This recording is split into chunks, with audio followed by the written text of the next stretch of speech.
Hello बच्चों, आज मैं आपके लिए लाई हूँ सांवले सपनों की याद, जिसके राइटर हैं जाबिर हुसैन। इसको शुरू करने से पहले मैं आपसे एक रिक्वेस्ट करूँगी, अगर आपने मेरा चैनल अभी तक सब्सक्राइब नहीं किया तो आप कर लो और बेल आइकन का बटन भी दबा दो ताकि आने वाली मेरी जो वीडियो है उनका पता आपको लग सके। चलिए अब आगे बढ़ते हैं। सुनहरे परिंदों के खूबसूरत पंखों पर सवार सांवले सपनों का एक हजूम मौत की खामोश वादी की तरफ अग्रसर है। कोई रोक टोक सके कहाँ संभव है।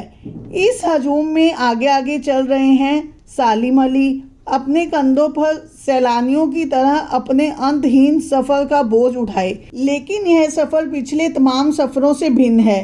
भीड़ भाड़ की ज़िंदगी और तनाव के माहौल में सालिम अली का यह आखिरी पलायन है। अब तो वो उस वन पक्षी की तरह प्रकृति में विलीन हो रहे हैं जो जिंदगी का आखिरी गीत गाने के बाद मौत की गोद में जा बसा हो। कोई अपने जिस्म को हरारत और दिल की धड़कन देकर भी उसे लौटाना चाहे तो वह पक्षी अपने सपनों के गीत दोबारा कैसे गा सकेगा। मुझे नहीं लगता कोई इस सोए हुए पक्षी को जगाना चाहेगा। वर्षों पूर्व खुद सालिम अली ने कहा था कि लोग पक्षियों को आदमी की नज़र से देखना चाहते हैं।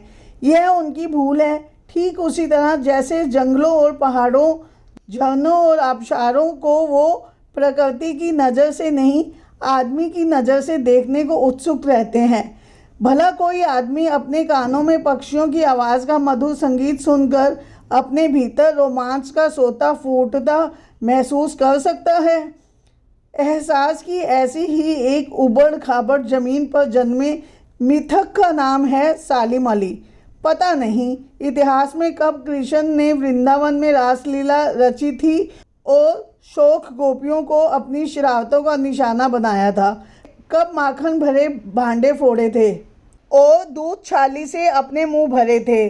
कब वाटिका में छोटे छोटे किंतु घने पेड़ों की छाह में विश्राम किया था। कब दिल की धड़कनों को एकदम तेज करने वाले अंदाज में बंसी बजाई थी। और पता नहीं कब वृंदावन की पूरी दुनिया संगीत में हो गई थी। पता नहीं यह सब कब हुआ था।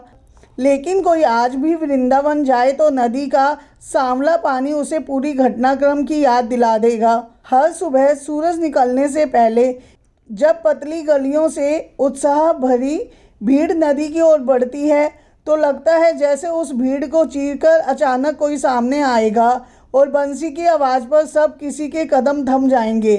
हर शाम सूरज ढलने से पहले जब वाटिका का माली सैलानियों को हिदायत देगा तो लगता है जैसे बस कुछ ही क्षणों में वो कहीं से आ टपकेगा और संगीत का जादू वाटिका के भरे पूरे माहौल पर छा जाएगा। वृंदावन कभी कृष्ण की बांसुरी के जादू से खाली हुआ है क्या? मिथकों की दुनिया में इस सवाल का जवाब तलाशने से पहले एक नज़र कमज़ोर काया वाले उस व्यक्ति पर डाली जाए जिसे हम सालिम अली के नाम से जानते हैं। उम्र को शती तक पहुंचने में थोड़े ही दिन तो बच रहे थे। संभव है लंबी यात्राओं की थकान ने उनके शरीर को कमज़ोर कर दिया हो और कैंसर जैसी जानलेवा बीमारी उनकी मौत का कारण बनी हो। लेकिन अंतिम समय तक मौत उनकी आंखों से वह रोशनी छीनने में सफल नहीं हुई थी जो पक्षियों की तलाश और उनकी हिफाजत के प्रति समर्पित थी। सालिम अली की आंखों पर चढ़ी दूरबीन उनकी मौत के बाद ही तो उतरी थी। उन जैसा वर्द वाचर शायद ही कोई हुआ हो। लेकिन एकांत क्षणों में सालिम अली बिना दूरबीन भी देखे गए हैं।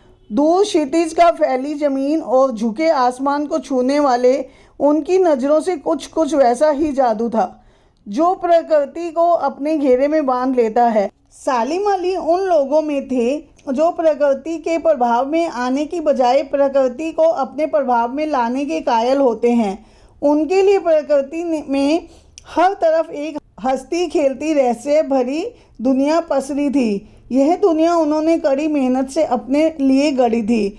इसके गढ़ने में उनकी जीवन साथी तहमीना ने काफ़ी मदद पहुंचाई थी। तहमीना स्कूल के दिनों में उनकी सहपाठी रही थी।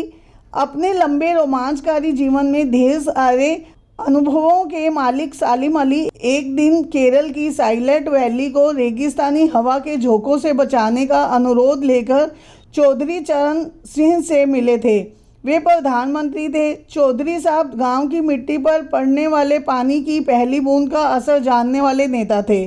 पर्यावरण के संभावित खतरों का जो चित्र सालिम अली ने उनके सामने रखा, उसने उनकी आंखें नम कर दी थी।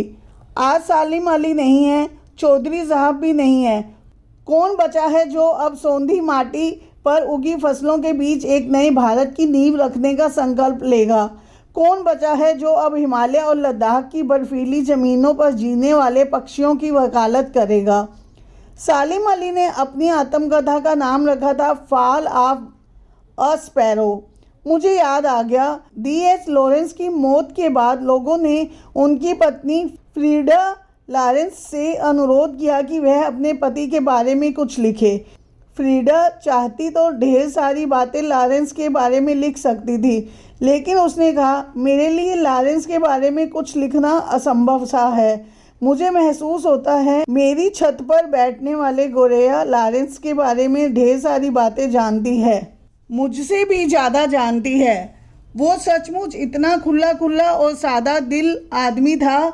मुमकिन है लॉरेंस मेरी रगों में, मेरी हड्डियों में समाया हो, लेकिन मेरे लिए कितना कठिन है इसके बारे में अपने अनुभवों को शब्दों का जामा पहनाना। मुझे यकीन है मेरी छत पर बैठी गोरेया उसके बारे में और हम दोनों ही के बारे में मुझसे ज़्यादा जानकारी रखती है। जटिल प्राणियों के लिए सालिम अली हमेशा एक पहेली बने रहेंगे। बचपन के दिनों में उनकी एयरगन से घायल होकर गिरने वाली नीले गंध की वह गोरेया सारी जिंदगी उन्हें खोज के नए नए रास्तों की तरफ ले जाती रही। जिंदगी की ऊंचाइयों में उनका विश्वास एक क्षण के लिए भी डिगा नहीं। वो लॉरेंस की तरह नैसर्गिक जिंदगी का प्रतिरूप बन गए थे। सालिम अली प्रकृति की दुनिया में एक टापू बनने की बजाय अथाह सागर बनकर उभरे थे। जो लोग उनके भ्रमणशील स्वभाव और उनकी यायावरी से परिचित हैं, उन्हें महसूस होता है कि वो आज भी पक्षियों के सुराग से ही निकले हैं और बस अभी गले में लंबी दूरबीन लटकाए अपने खोजपूर्ण नतीजों के साथ लौट आएंगे। जब तक वो नदी लौटे, क्या उन्हें गया हुआ मान लिया जाए? मेरी आंखें नम हैं। सालिम अली, तुम लौटोगे ना?